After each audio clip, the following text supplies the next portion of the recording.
지금 이 질문의 핵심 내용은 뭐냐면은요. 휴대전화 관련해 가지고 지금 비상계엄 이후로 뭔가 증거인멸용으로 없앤 적 있느냐라고 물어보는 거예요.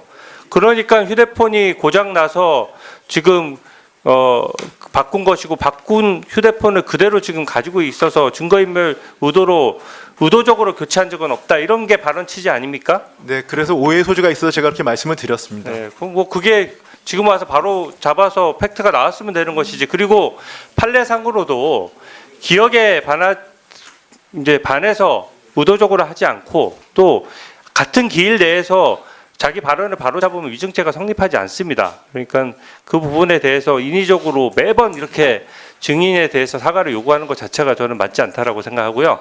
임지범 교수님 좀 잠깐 나와 주십시오. 네. 임지범 교수님. 네. 임지범 교수님께 저도 하나 좀 확인을 하겠습니다. 예. 재판을 받고 있는 사람이 만약에 대통령이 되면 재판은 멈춥니까? 아니면 재판이 진행됩니까? 제가 예전에 임지봉 교수님 발언하신 공개 내용을 보니까 재판이 멈추지 않는다는 견해를 공개적으로 밝히셨어요. 그러니까 헌법 제84조에 대해서 임 교수님께서는 소추는 기소의 의미로 좁게 봐야 한다. 그리고 대통령 취임 전에 이미 진행 중인 재판을 정지하거나 중단할 명분이 전혀 없다. 이렇게 말씀하셨고요. 헌법 84조는 대통령에게 주어지는 특권 조항인데 엄격하게 해석해야 된다. 넓게 확대 해석하면 권한 남용을 정당화시킨다. 이렇게 지적한 바 있습니다. 학자로서 법률적 견해는 계속 유지되고 있으십니까? 아니 근데 그러니까 헌법 80조 재판을 받고 있는 사람이 대통령이 되면 관계죠? 재판이 멈춥니까? 아니면 재판이 진행됩니까? 제가 아까 그 법률적 견해의 일관성에 대해서 여쭤보는 거예요.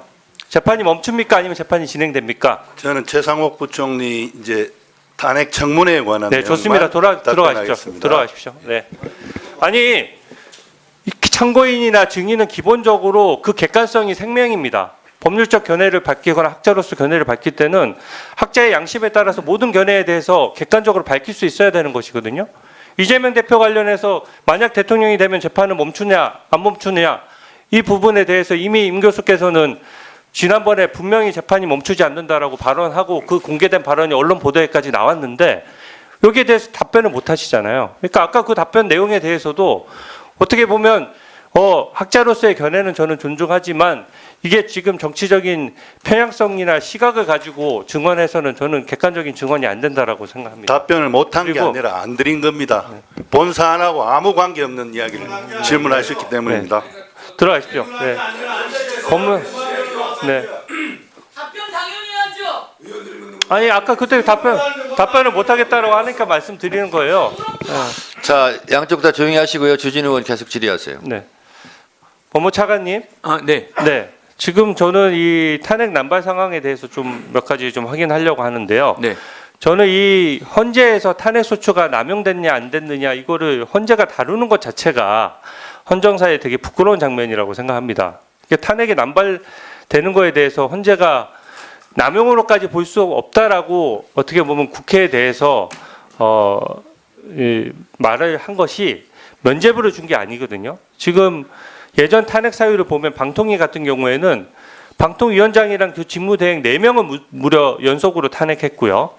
그럼으로써 방통위라는 그 큰 조직이 민생을 위해서 완전히 운영되지 못했습니다. 그리고 이동관 방통위원장 탄핵 사유에 대해서는 복사붙이기를 하다 보니까 검찰청법에 의해서 탄핵한다는 내용이 들어갔어요. 방통위원장을 검찰청법에 의해서 탄핵한다.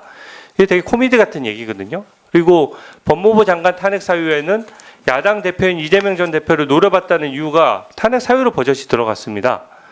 또한 탄핵 비용도 문제예요. 이게 지금 그 탄핵 소추됐던 국무위원들이 일을 못한 상태에서 국민 혈세로 월급이 나가는 것도 문제인데 탄핵 소추 대리인단에 벌써 4억 6천만 원을 썼다는 거거든요. 그리고 탄핵 소추 대리인단에 이름만 올리면 지금 청년 변호인 같은 경우에는 굉장히 사건을 수임하지도 못하는 판국인데 여기는 이름만 올리면은 천만 원씩 계속 지급을 하는 겁니다. 저는 이게 문제라고 보는데 어떻게 보세요? 네. 기본적으로 우리나라가 대통령제 국가고 연내각제 요소가 물론 있긴 있습니다만 기본적으로 연내각제 요소에서 의원내각제 국가에서 있는 내각 불신임 제도 우리나라에 없습니다. 그런데 탄핵 소추는 소추되는 순간부터 직무가 정지되기 때문에 어떻게 보면 내각 불신임 제도가 없다고 하는 우리 헌법상 정신을 고려해서 탄핵 소추에 있어서는 최대한 신중을 기해야 된다는 게 제 생각입니다. 네, 수고하셨고요. 주진 의원님, 제가 잠깐 못 들어서 그러는데 탄핵 소추 변론 비용 국회 예산 혹시 얘기하신 겁니까? 그 부분은 그러면 제가 좀 말씀을 드려야 되겠습니다.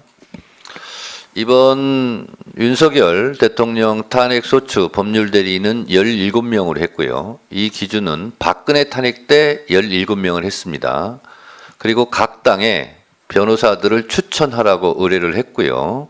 그리고 소추단도 구성했는데 국민의힘에서는 공식적으로 참여하지 않겠다 이렇게 얘기를 해서 말씀드립니다. 그래서 조국혁신당에서도 추천했고 그래서 17명으로 구성했고요.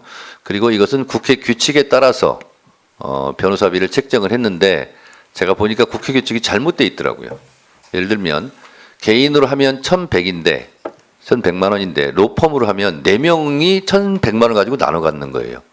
그래서 제가 소추위원으로서 굉장히 변호사들에게 오히려 200~300만 원 가지고 지금 변호사 활동을 한 거거든요. 그래서 죄송하다는 말씀을 드리고 그리고 다른 소추 사건 같은 경우는 여야가 동시에 한 명씩 동수로 변호사를 추천해서 같이 했습니다. 그래서 민주당에서만 일방적으로 변호사 비용을 썼다 이런 부분은 팩트가 아니다. 국민의힘이 추천한 변호사도 같은 수로 지금까지 탄핵 법률 대리인을 했다는 말씀을 드립니다. 다음은 박균택 의원님.